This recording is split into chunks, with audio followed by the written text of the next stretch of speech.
So what I want to show you now is, instead of just making a regular shape like a circle or a square or a hand pen tooled shape around the image that you are going to cut out for a sticker, I want to show you how to make the sticker shape, so a cut line, the exact shape of your sticker.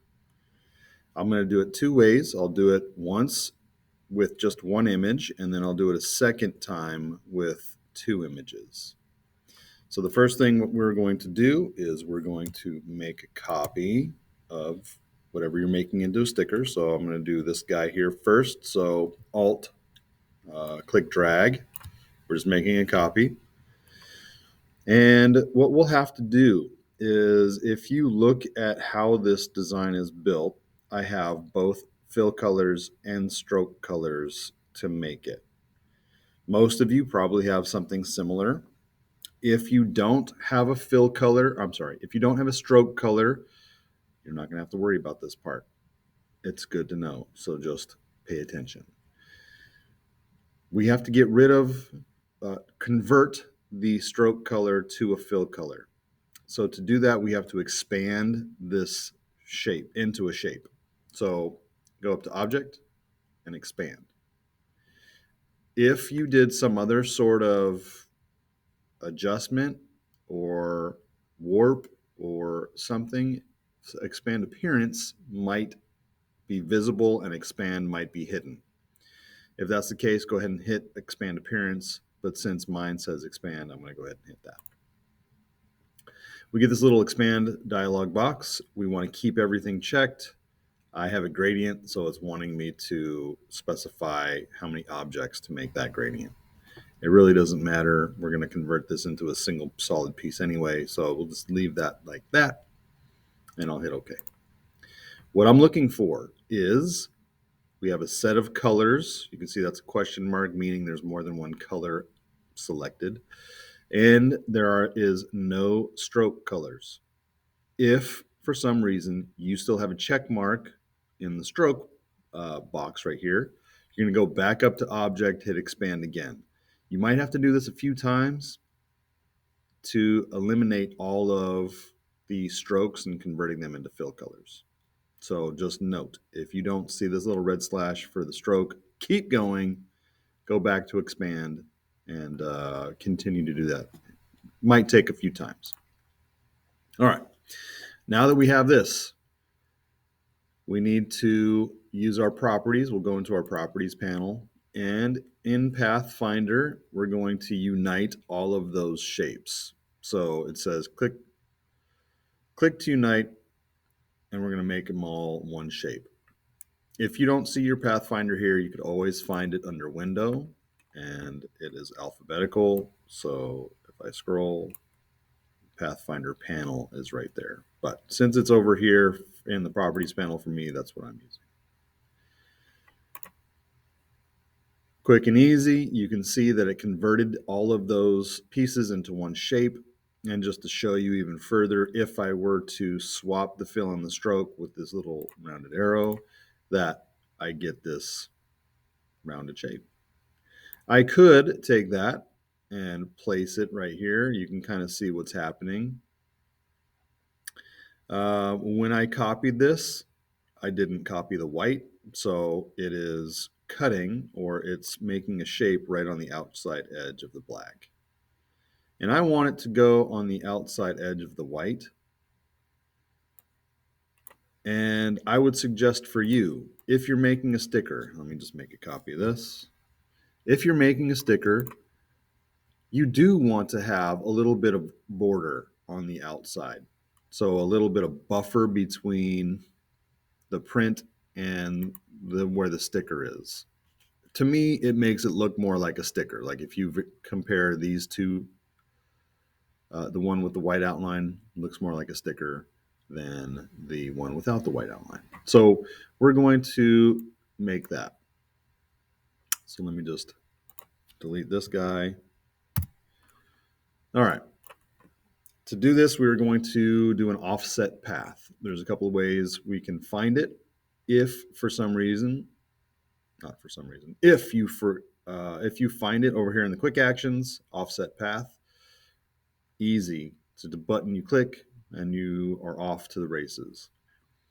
If you don't see it over here in the quick actions, you're going to have to go up to object, path, offset path. So you won't always find it over here, and I'll show you when I do the second sticker that it won't show. So I'll have to go up to object path, offset path. But again, if you see it over here, great, click it. So the default setting is 0.1389 inches. Why that's the default? Yeah, I'm not quite sure. Joins, default is miter, so there's no rounded edges, and miter limit is 4. These are all adjustable, and I am going to suggest for you that when you do yours, you're going to change the joins to round, and I'll show you why. So I'm just going to leave it to miter and hit OK, and then I'm going to zoom in on my graphic. And so you can see that I've got this little blip on the original shape. And then when I do the offset path, it kind of exaggerates that blip. And when we're going to cut, the blade is going to go here and then it's going to go do a hard 90 and then go back. So I want that blade to be path of least resistance. I don't want super hard edges if we can get away from it. And it doesn't look as clean as it would with a rounded edge. So I'm going to take this guy and delete it and then redo it. So I'm going to go back to my original shape, go to offset path, change my joins from miter to round, and then hit OK.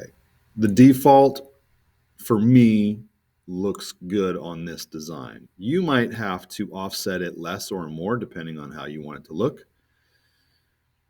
So that's just an easy, these are inches and it's not going off of the edge that much. So you could say, oh, I want that sucker to be a ½ inch off of the edge. You can click off the preview back on and you can kind of see now that's a ½ inch off of the original path. I'll just do 0.15. It's close to 0.13. And that looks good to me. So I'm going to hit OK. All right. Now that original shape we are going to delete. If we leave it there and turn it into a cut contour swatch color, it's going to cut there too, and I don't want that. So we're going to change that into our cut contour swatch, and that's telling the printer this is not a color, this is a cut line. That's the exact distance off of that white, and now I'm good to go. Okay, now for a little more difficult, taking multiple shapes, and then we're going to create a cut line connecting everything together. So again, make a copy. Then we're going to go to expand. So object expand, hit yes. I only had to do it one time for me. You might have to do yours more. And then we're going to go to Pathfinder and unite to make it all one color, all one shape. Okay, we got a couple of things happening.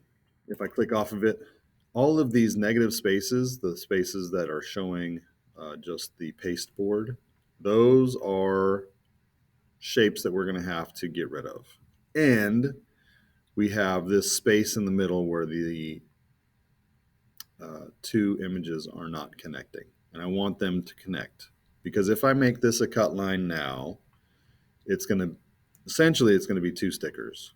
One for Sean Sandel Design and one for the S. And I want it to peel off at one piece. All right, so again, we're going to go to the offset path. I'm clicking on it, and now in the quick actions, I don't see it. So then I'm going to go up to Object, Path, Offset Path. I'm going to increase the offset so everything's kind of overlapping, and you can see that where all the lines are intersecting one another. That's perfect. I'm going to hit OK. So these are not grouped. So if I move them off, oh, never mind, they are grouped. Yeah, I'm not going to ungroup it to show you. Anyway, we have all of these different lines, and now we need to make it into just one image. So then we're going to go to Pathfinder and Unite again. And you can see if I hit the little swap that it makes it one shape.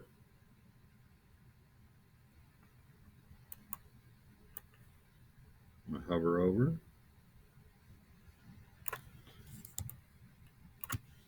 Get it lined up.